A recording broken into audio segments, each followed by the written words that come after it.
ഈ ഇല കണ്ടിട്ട് ആർക്കെങ്കിലും മനസ്സിലായിട്ടുണ്ടോ? ഈ ഇലയാണ് പുളിയാറില എന്ന് പറയും. ഇത് ഔഷധ ഗുണമുള്ളതാണേ.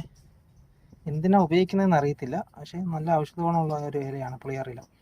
ഇത് പറയാനുള്ള കാരണം എന്ന് പറഞ്ഞാൽ ഇത് നമുക്ക് നിലത്ത് ഭംഗിക്ക് വേണ്ടി നമുക്കിത് നല്ലതായിട്ട് നടാം കേട്ടോ. അതായത് നിലത്ത് ഇങ്ങനെ നമ്മൾ ഗ്രാസുകളുണ്ടല്ലോ, ഇപ്പം ബഫലോ ഗ്രാസ് ഒക്കെ ചെയ്യുന്നവരുണ്ട്, അതിന് പേൾ ഗ്രാസ് എന്നൊക്കെ പറയും. ആ പേൾ ഗ്രാസ് ഒക്കെ ഇടുന്നതിന് പകരം നമുക്ക് ഈ പുളിയാറില പടർത്തി കൊടുക്കാം. അടിപൊളിയായിട്ട് വളരാൻ സിമ്പിളായിട്ട്. ഇടയ്ക്കിടയ്ക്ക് അല്പം ചാണകപ്പൊടി ഇട്ട് കൊടുത്താൽ മതി കേട്ടോ. നന്നായിട്ട് വളരാൻ വെച്ച് ചാണകപ്പൊടി ഇട്ട് കൊടുത്താൽ മതി. നന്നായിട്ട് മണ്ണൊന്ന് ഇളക്കിയിട്ട് ഇതിൻ്റെ ഇത് കണ്ടില്ലേ, വേരുകൾ ഇഷ്ടം പോലെ കിടപ്പുണ്ട്. നമ്മുടെ ടെർട്ടിൽ വൈൻ പോലെ നന്നായിട്ട് പടരുന്നു. ഭയങ്കര രസമാണ് കാണാൻ. ഇതാ കണ്ടില്ലേ, ഇതിൻ്റെ വേറെ ഗുണമെന്ന് പറഞ്ഞു കഴിഞ്ഞാൽ മറ്റേ പേൾ ഗ്ലാസ് പോലെ ഒന്നുമല്ല. ഇതിൻ്റെ ഗുണമെന്ന് പറഞ്ഞു കഴിഞ്ഞാൽ അത് പാമ്പ് കയറിയിരിക്കത്തില്ല. കാര്യം എന്ന് പറഞ്ഞു കഴിഞ്ഞാൽ നിലം പറ്റിയത് വളരുന്നത്. അപ്പം ഇതിനകത്ത് പാമ്പ് കയറി നിന്നത് നമുക്കറിയാം.